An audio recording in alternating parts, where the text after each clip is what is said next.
Hello, hello, hello, and welcome back to the Formula Fun podcast with me, Sinéad. EJ. Woohoo! Hey. How are you, Jay? How are I'm you doing? sad. There was no Formula One race yesterday. But it was your wife's birthday party. Yes, so therefore I'm really good. No, it was great. We had a lovely afternoon. We did. Yeah.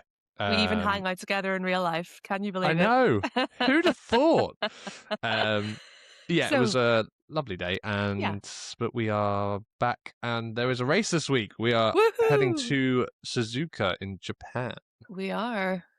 I was going to say something like arigato, but I don't know. Is that racist? I don't think so. I think just No. saying the language, aren't you? Yeah, I did. I learned that from my Japanese friend. Nice. If you're listening, Asahi, big love. Big love. So, I don't have anyway. any Japanese friends. So, even though there wasn't a race this week, we thought we'd do a short episode just covering, because some pretty big stuff happened behind the scenes. Some pretty big Yes. breaking news came up. But before we do that, Jay, I have a couple of questions for you. Okay. Whenever I watch the races, I write down just whatever random thoughts pop into my head. Sometimes they're race specific, but sometimes they're not. And so even though they came to me while I was watching the China Grand Prix, they're kind of more general questions that I have for you. So just going to put you on the spot here and test your knowledge of racecraft, and let's see how it goes. Right. So first question, overweight cars. Yes. They have been saying that the Williams is overweight. And there's another one, I think, is it Aston Martin? Probably. Yeah, Definitely. I mean, yeah, definitely. So first of all, right, so I know what it means. It means that the car is too heavy. But also, I would have thought that if a car is overweight, that means that it's breaking some kind of rule. Is it? And so if so, why are they allowed to keep racing? No, they just can't be under the weight, because if they're over the weight, then they're not going to get any advantage because they're going to go slower. Yeah, now that you said that, it seems perfectly obvious. But, I just thought because there are so many regulations, I thought maybe there was like a window that they had to sit within. So the reason why Williams, I'm not entirely sure about the others, but the reason why Williams is overweight is because they, as we know, if you have been listening and following the season so far, they missed the very first shakedown, the secret shakedown they did. And the reason for that was because they failed the crash test. So obviously all these cars have to go through lots of different testing measures and things to make sure that the driver is safe and nothing, we're working with electrical power as well. Nothing explodes. We had a horrible incident years ago with Romain Grosjean hitting a barrier and the car just being engulfed in flames. So there's so many different testing procedures and things that they have to go through. And one of the big ones is the front crash structure of the front nose and the monocoque, which is where the driver sits. And the way... Yep, that's where we are. So, yeah, basically, and in order for them to pass it, they just had to add more support, more materials to ensure that it passes. Is it possible for them to lose weight over the season? Yeah, absolutely. They go on the keto diet. They'll be bringing new parts of the car that they'll have worked out a way to make stronger whilst also reducing weight. Because this is a new set of regulations, I think they said that from 2025 to 2026, there was no one piece on the car that was being carried over from 25 to 26. Right, okay. So everything is brand new in terms of everything. So whether that's parts of the engine or the nose or the rear wing or the side pods, everything is new. So they'll constantly be doing everything they can to reduce the weight to get to the minimum weight. Now, if they're below weight, then yes, they're breaking the rules and they for obvious would reasons. receive a disqualification or whatnot. Okay. My next question is also about weight. Okay.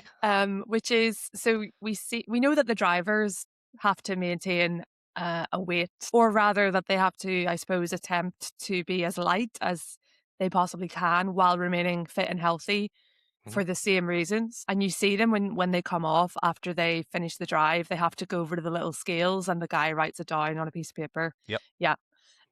But is there a window of can they be overweight? As in, if they are a certain weight, can they be penalized for being too heavy or too light? Too light Too again. light. So Okay. the weight that's taken into consideration at the end of a race is the combined weight of a car and driver. Okay. And So, that's the minimum weight. So if the combined weight of a car and driver, which I think is 800, and the car I believe is 800 kilos. mhm, Could be wrong, with no fuel in it. So they'll drain the car full of with fuel, and then they'll weigh it might be car and driver actually. okay. So say that the driver was, I don't know, 65 kilograms. Yeah. The car would need to be at 735, Something like that. and Yeah. then the driver would have to be 65 kilos or over to get to the Okay. weight. If they're under, then then So that's disqualification again. so by general sort of physics, biology sort of things, shorter drivers are at a bit of an advantage there because obviously the taller you are, the more likely you are to be slightly heavier. Definitely. Is that right? Yeah, absolutely. And last year, because of the G forces they were pulling around corners and things, you'll notice that actually a lot of the drivers were a bit stockier last year. They had more muscle, Right. whereas Okay. this year they've been able to Sort of get go on a bit leaner. more of a direct and get leaner, and Right. therefore, because the whole weight of the car and everything has been reduced from last year, Hmm. they're able to lose that weight as well and be lean because they don't need the The strength to heft. get Yeah. round corners because the cars are genuinely going slower around corners. Right. Okay. Last one. Okay. So when a driver locks up on track, is it their fault? Or is it not? Or is it sometimes their fault and sometimes not? So if I say brake bias, does that mean anything to you? So drivers have the ability to change brake bias throughout a lap. Hmm. Brake bias is how much percentage of braking should go to the front tires and the rear tires. So It's just because they have so much stuff to think about. Like, the more so I much. learn about it, the more I'm like, wait a second. It's almost like it's difficult. It's almost like it's actually really highly skilled. So particular corners, they Hmm. will want the fronts to bite into the tarmac harder, so Right. therefore more braking bias will go to the front. Okay. Other corners, they want the rears to get a bit stronger on the brakes Sure. to then take them through corners. That's brake bias. If you put a lot of your brake bias to the front and then slam on the brakes, yes. If you have broken too late into a Hmm. corner, and when I'm saying too late, I'm talking like by a couple of meters, Right. not 50 meters.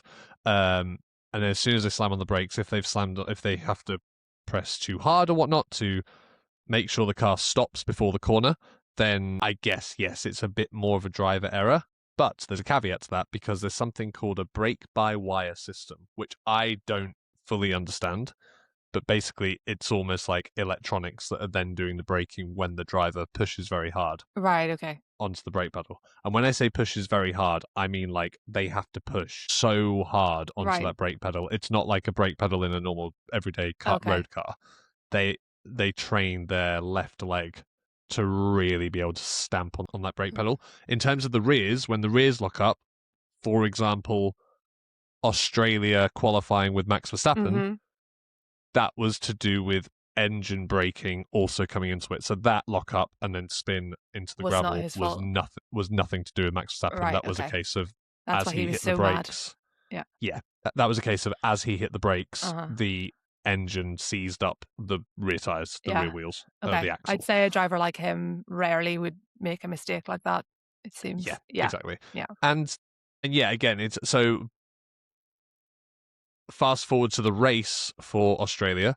Hmm. Russell was trying to defend from one of the Ferraris, I think it was Charles, Hmm. and he outbroke himself, so therefore had to stamp harder onto the brake, and then he locked up. And the issue with Right. locking up is that the wheel or the tire almost turns from like a nice pound coin circular Hmm. into like a 50p piece. So then you Right. have like these vibrations.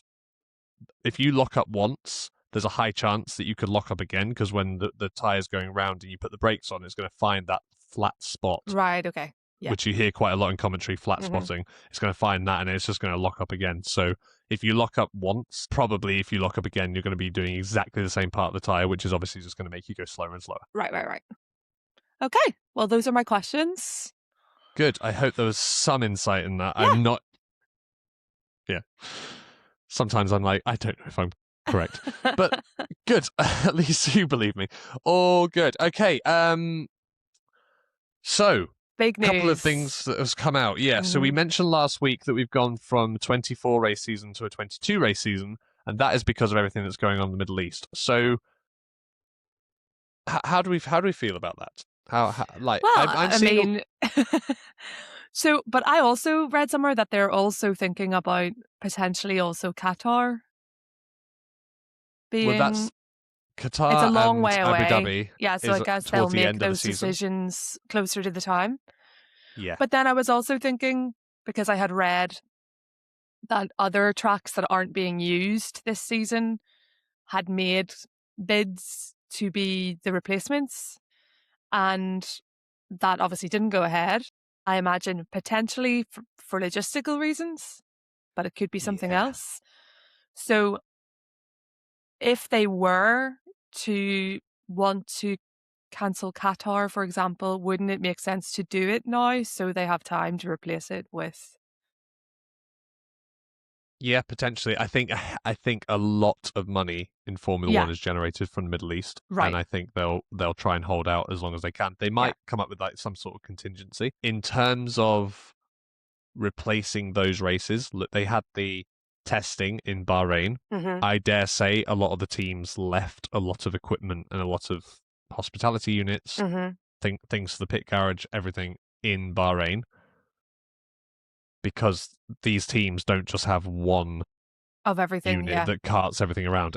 They have quite a few It's just like dotted all over the world. when Taylor Swift was on tour for the Eras tour last year and the year before. I think she had something like 3 of her own stage. Right. So when she was in one location, her team was in the next one, building the same stage and so on Got and it. so forth. Yeah. Similar vibes. Yeah. Yeah. Similar. Yeah.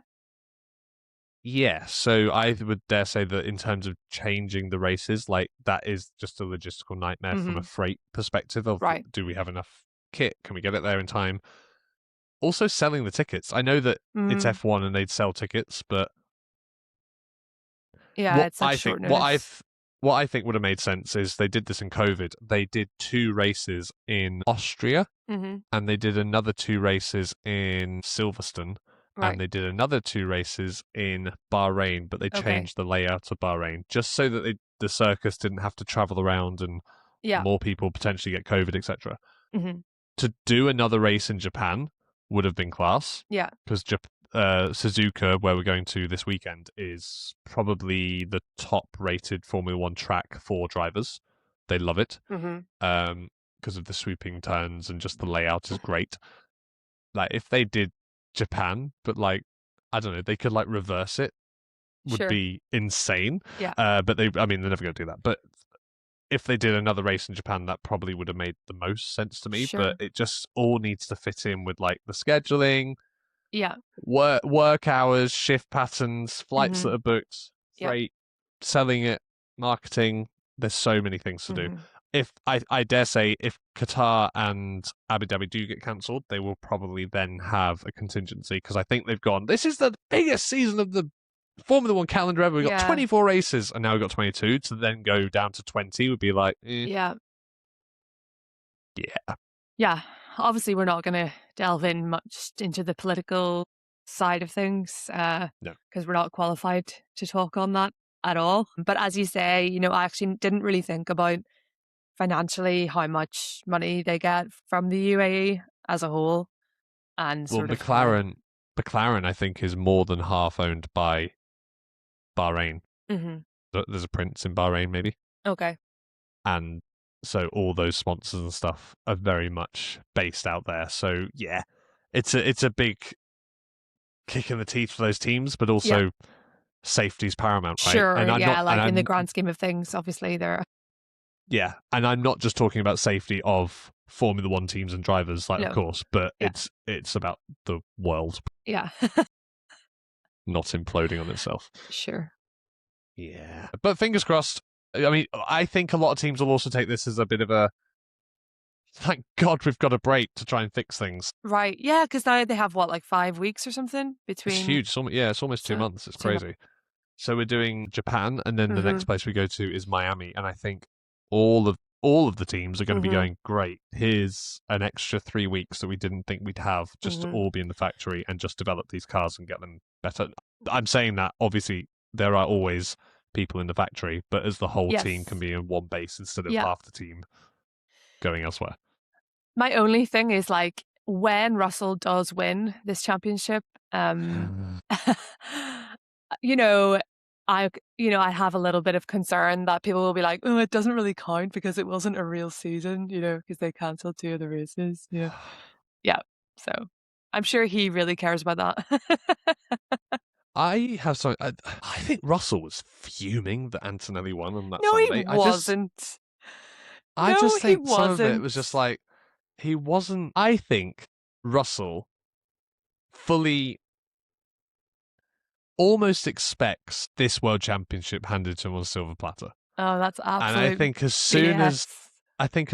Antonelli won, when he got out of the car, I just felt like, especially, I mean, Hamilton didn't really help because he was like, Antonelli, well done. I'm so proud of you. I'm like the father you never had, and Yeah. like giving him hugs and stuff. And Yeah. Russell's at the side, like, I came second. It's okay. And all the hype was on Antonelli winning Mm-hmm. and Lewis Hamilton getting his first podium in a Ferrari, which Mm-hmm. obviously was also great considering it's been over a year. And Russell was just sort of stood there. He was like, yeah, well done, Kimmy. It's good to get your first race win. Yeah, I didn't win, Yeah, but that's not what happened. That's not how it went down. I don't know. I feel like they all do this PR thing, being like, "Oh, I'm so happy to share the podium with these people," but actually, I think he was secretly fuming. He just didn't win the race.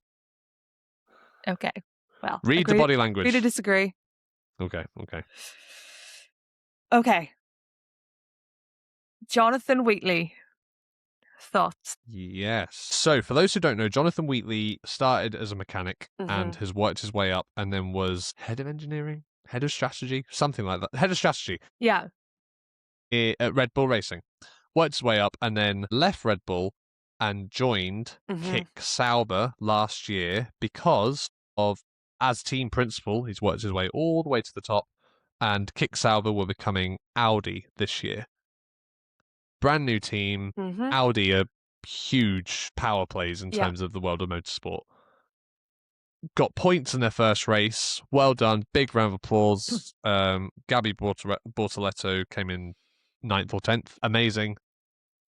Last race, they didn't get points. In fact, Gabby didn't even start the race, and Nico Hulkenberg still had a good race. They're a brand new team. I think they've done so well out of the blocks. And then all of a sudden, Jonathan Wheatley's going, bye. I don't want this job anymore. What? Yeah, I mean, I think I remember saying to you as well, because we were properly introduced to him in Drive to Survive, in the most recent season of Drive to Survive. Yes. As a team principal. And I thought he came across really well. He's like British guy, down to earth. He's northern, isn't he? Like he's proper, what was that? Proper, he seemed like a really sound guy and very much no notions about him, unlike some other team principals. So I was like really rooting for him, like, because he seems so affable. And I mean, obviously we don't know why he's resigned yet. Rumors are swirling that he's been given an offer he can't refuse by Aston Martin. Yeah, so Adrian Newey, who is the aerodynamicist that everyone wanted when he announced he was leaving Red Bull last year. Yeah, last year. Announced he was leaving. Ferrari wanted him, Aston Martin wanted him, Alpine wanted him, everyone wanted him because he's the best aerodynamicist in the business, blah, blah, blah.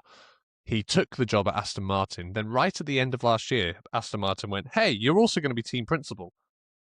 Which everyone was really shocked by because Adrian Newey is not... Yeah, a front-facing person. He can talk to the media and he can talk about designing a car, but in terms of like all the team politics that go on and going to team press conferences, etc., it was like, oh, that's a rogue choice. He stepped down from team principal last week. Then Lawrence Stroll has felt the need to come out and say, just so you're aware, me and Adrian Newey are still busy mates, Mm-hmm. and he's just focusing on designing the car now instead of all the other responsibilities that go with it. It was always a short-term option for him Mm-hmm. to be team principal.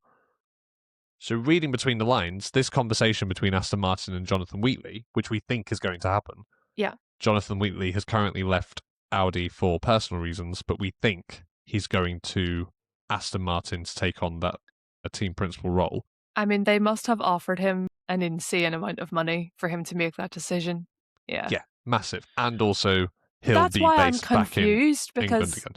as I said, because he does seem so down to earth and stuff, you would think that he'd want to stay where he's still paid handsomely, I would imagine, at a team that he can mold and sculpt and make his own because it's new. You wouldn't think that he's the sort of person who would be seduced by, a financial incentive, but, who knows? Who But knows? also, Audi are based there. That base is now in Switzerland and Mm-hmm. split between there and Germany. So maybe it's a case of also wanting to be home. Maybe that's the Yeah, personal reasons. I want to. I want yeah, to be home in England. I don't know. could We be. will find out. Yeah. But Adrian Newey and Jonathan Wheatley both worked at Red Bull when they were in the height of their dominance.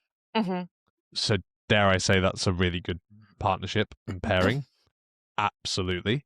However, Aston Martin can't finish a race without both drivers' hands being shaken to pieces. Yeah. So they've got a long, long hill to climb. But yeah, I agree with you. I think, starting the Audi project as team principal, getting points in the first race and just seeing where that could go was a Yeah. really exciting project. And he's spoken about it. I've seen a couple of interviews of him talking about it, and he really does seem very motivated by that. But Mm-hmm. clearly, Lawrence Stroll comes knocking, and you go, "Yep, I'll leave and sign for you." But I think this conversation's been going on for a while. That's my initial Do thoughts. you think that Audi are going to approach Christian Horner? No. Okay. You don't have to elaborate. That's fine. A little bit of me thinks that Christian Horner isn't coming back to Formula One. I think Mm-hmm. everyone would love that dream of the pantomime villain returning. Mm. He might return in some capacity, but Sure. I don't think he's going to be taking the stake in Alpine. I just don't see it. There's no entry for him right now, Yeah. which is a potential Which makes championship winning, sense. Yeah. race winning team. And has he got enough in the tank to take on a 5-10 year project? Mm. I don't know. Maybe. We'll see.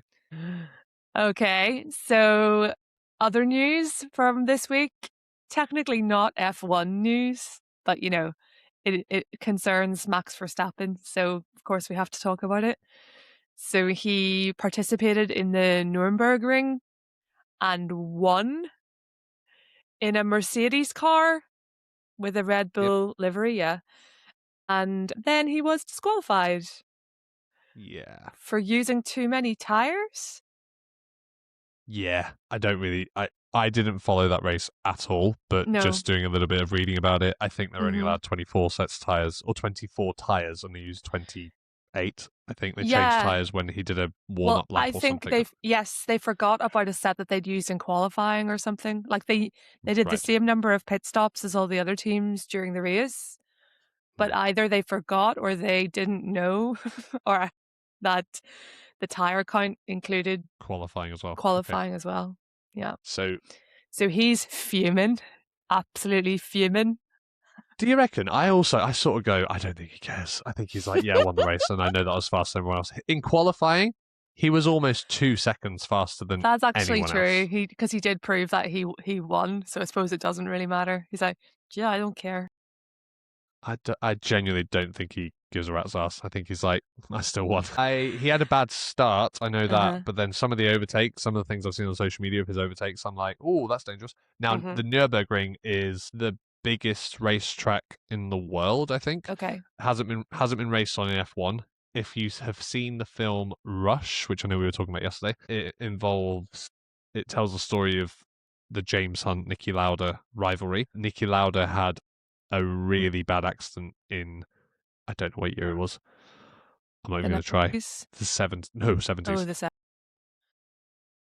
Niki Lauda had a really bad accident. Car engulfed in flames. Very fortunate to come away with his life. Mhm. And then also watch the film. Watch Rush. Very good film.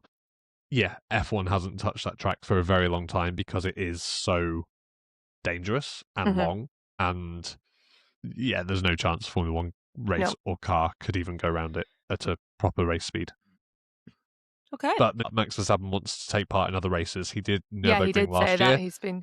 Do you think with this new break that's happening, are there any other motorsport races happening in that time that you think he might dip his toe into?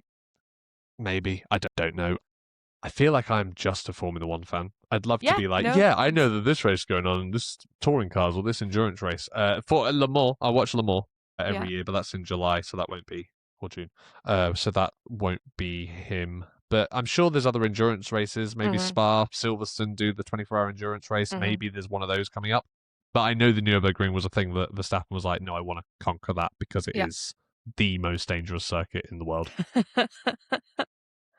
And he did conquer it, and I think the disqualification he won't bat an eyelid over it. He'll be like, yeah, all right, whatever. So maybe he'll spend some time with his family during the break, or he'll be spending a lot of time at Red Bull trying to work out what on earth is going wrong there. This episode will be coming out on Tuesday the 24th, but we're recording it on Monday the 23rd. And what is today, Sinead? Today is Alex Albon's 30th birthday. Happy birthday to you. Happy birthday, Alex. Happy birthday, Alex, the nicest man in Formula One.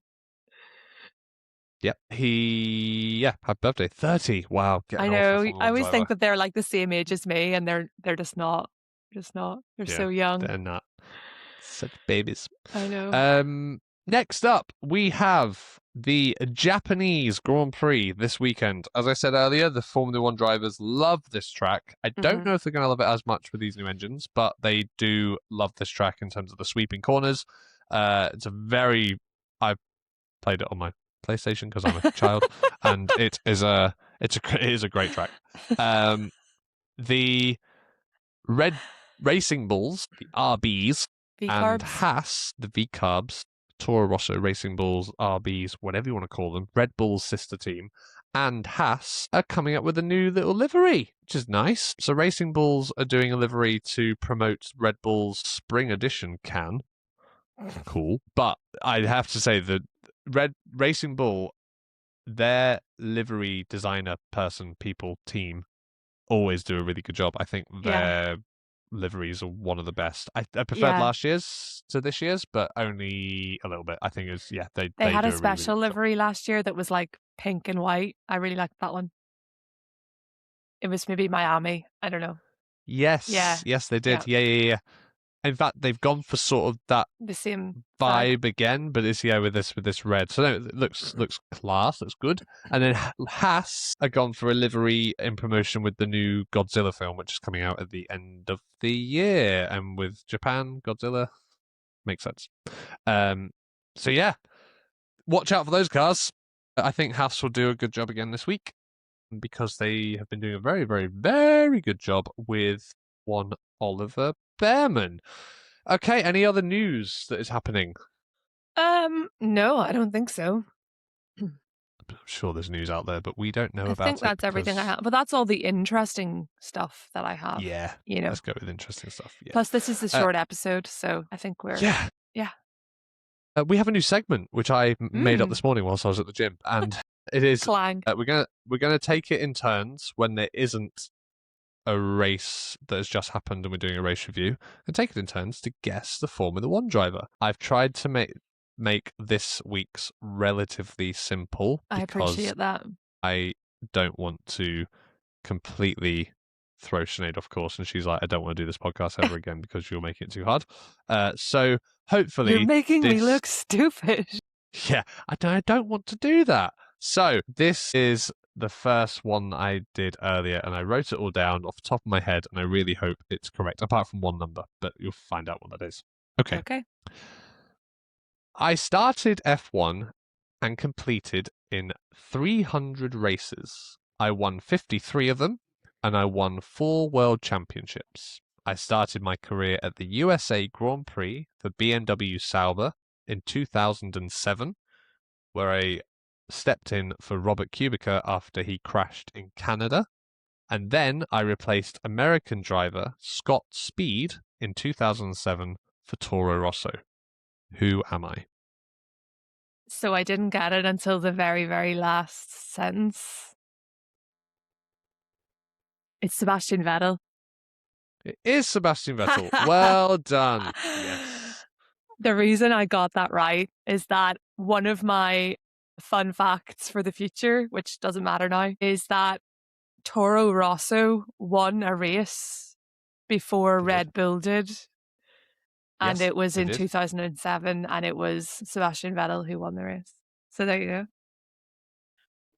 It was in 2008, but I'll let you off. Come on! Give me a break. Yes, he won the Monza Grand Prix, which was a Toro Rosso Italian-led team. That was big news for them back then. Yes, well done. Thank Guess you. the driver, episode 1, done. You did it. Okay. Proud of you. Okay, so I'll get one for you next week. That'll be very hard. But make it current. Don't do like a. Don't do some obscure okay. So what's the earliest date? Am I like the 90s? Is that? I think my lifespan. Okay, I'm not going to tell people when I was born. Fair enough. Let's go. These are onwards. Okay. What do you want to do next? Want to do quizifying or Formula Fun Facts? Quizifying. Yeah. Cool. Hang on, let me just get my quizifying. Should I go first? Sinead to go first.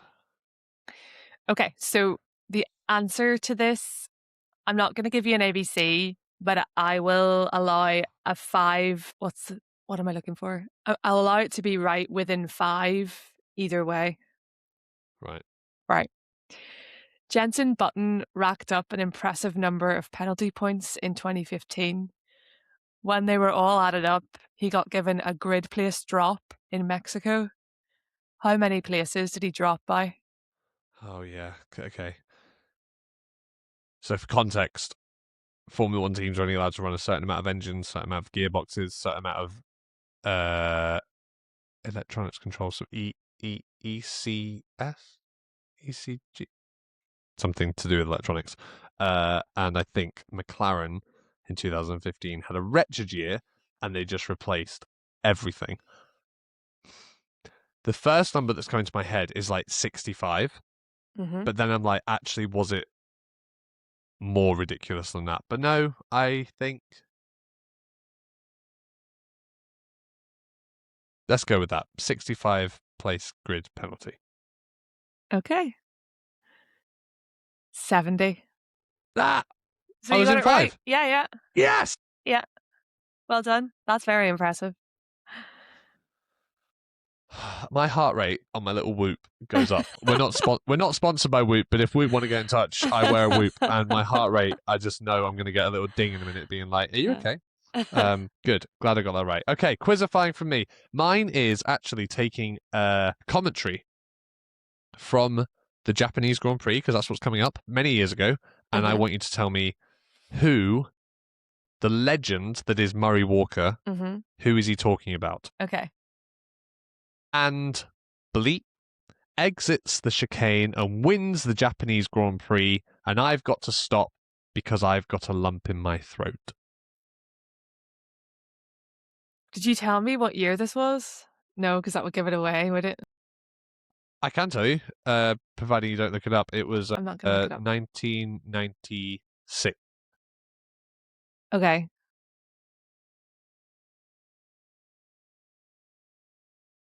Schumacher? No. Ah. Would you like another guess, or would you like me to tell you?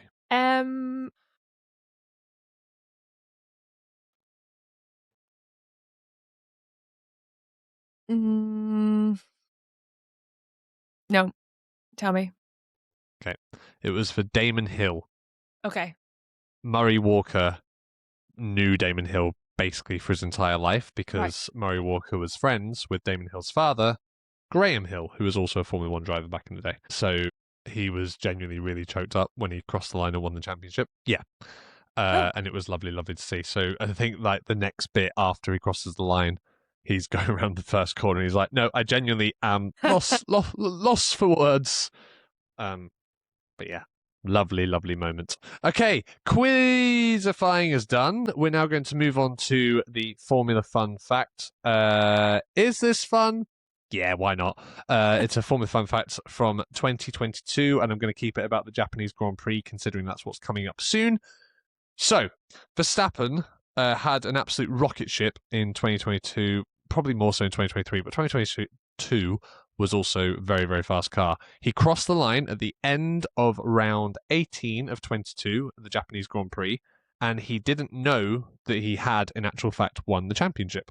And that was because Leclerc was second, and Perez, Verstappen's teammate, was third, and Leclerc still mathematically could have challenged Verstappen for the championship if he finished second. But on the very, very last chicane, he cut the corner because he outbraked himself. Didn't lock up, but he outbraked himself, and he cut the chicane, and then still finished the race in second. Verstappen, Leclerc, Perez did a whole interview after the race, not knowing he was the champion, even though the interviewer mentioned it. But he was like, "Yeah, I won the race, and it was a good race, and it was a nice race to win. I'm very happy to win the Japanese Grand Prix." All the PR stuff. And then he went into the driver's cool down room, and they were like, "Oh, congratulations!" He was like, "Oh, have I won it?" they were like, "Yeah." He was like, "Ah, cool." And he was so chilled out about it. Yeah. Like it was inevitable because this was round 18 of 22. He was going to win the championship by this time, but he was just like, "Oh, right," because Leclerc got a time penalty, so therefore Perez was ahead. Right. Leclerc couldn't get enough points, and that was how Verstappen won his second championship. In regards to the Japanese Grand Prix, you should definitely go on YouTube and just type in Ayrton Senna Japanese Grand Prix, because it was controversial for 2 years in a row. Okay. Yeah. I will do that. That's my homework for next week. Yeah, and I want you to tell me what happened. Okay. What two incidents happened with Ayrton Senna and Alain Prost. Okay. In fact, I'm even writing it down so I remember to ask you. Okay. Okay, predictions. That was from the fun fact. I hope you found it very fun. Okay. Predictions for the Japanese Grand Prix. Sinead, can I please have who is going to qualify last? Bottas. Oh, interesting. I went for the other Cadillac driver, Perez. Okay. Have you got any particular reason for that, or are you just vibes? Nope. At this point in the game, I feel like we're still just pulling names out of a hat. There's 3 different hats, obviously. Yeah. Yeah, you know what I mean. I do. Okay, lovely. Who have you got qualifying on pole? Russell. Who do you have? Are we doing? Yeah, I have Antonelli. You know why? And it sort of comes back to what I said. I think Russell's a bit fuming that Antonelli won. And I think Russell's going to come out the gates and really try to prove himself. I think he's going to overdrive the car. And I think there's a chance that we could see an accident. And I think he might end up in the gravel and end up in 10th or not finish Q3. Russell is a very cool-headed driver. I don't think that's going to happen. Okay. I mean, except for when he's around Max, but otherwise he's a very cool-headed driver. Okay. I mean, it might not, and no, I think it won't. I've got to add a bit of drama to these. Right. Races. Sure. Because Mercedes is just going to run away with it, so we need to make it exciting. But yeah, if I was Antonelli, I'd be seeing this as a really cool opportunity and just maybe sticking a little pole in Suzuka, and then all of a sudden we go championship back on. Okay, best of the rest. Who's going to finish best of the rest that isn't within like the top 4 teams? So we've got McLaren, Mercedes, Red Bull, Ferrari. We sort of deem them in tier A. Everyone is tier B. So who's going to be the top of tier B? Yeah, so I haven't done any wild cards this week because I keep losing points. So I'm going to say Behrman.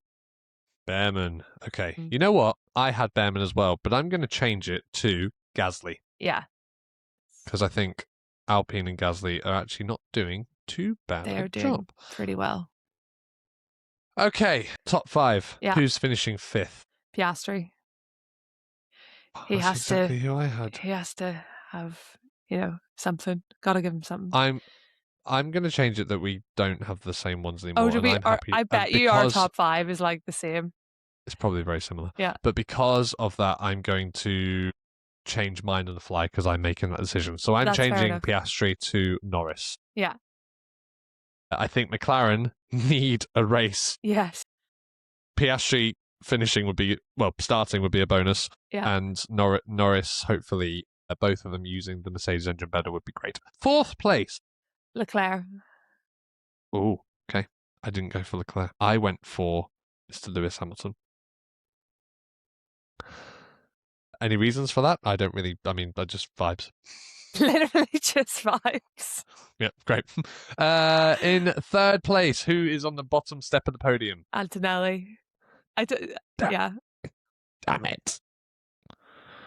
He was on the bottom step of the podium for me as well. Was he? But you just said he was going to qualify on pole.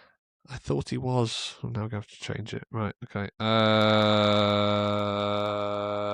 Russell is finishing 3rd. Yeah. 2nd place. Hamilton. Oh, he's working his way up that podium from last week. I've said Leclerc. And in 1st place, my Mr. boy George Russell for you. Yeah.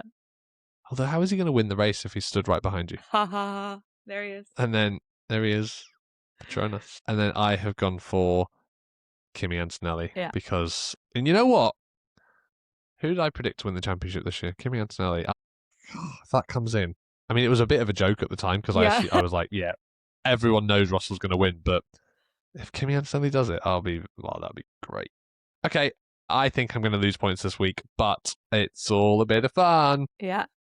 Lovely. I think we're done for the day. Mm-hmm. If you have enjoyed listening and if you continue to enjoy listening to this podcast, please like, rate, subscribe, share, tell all your friends about it because we're trying to grow this little tiny community of Formula Funyuns. Oh my God. You didn't run that by me before you said that. Sorry. Oh my God. I think it's time to box, Sinead. I don't think anyone even knows what box is who listens to this podcast. Please don't go away. Right. I think it's time to box, Sinead. You've been listening to the Formula Fun podcast. Where Jay brings the formula. Well, he doesn't bring any fun. And Sinead brings the fun. See you later, everybody. Bye.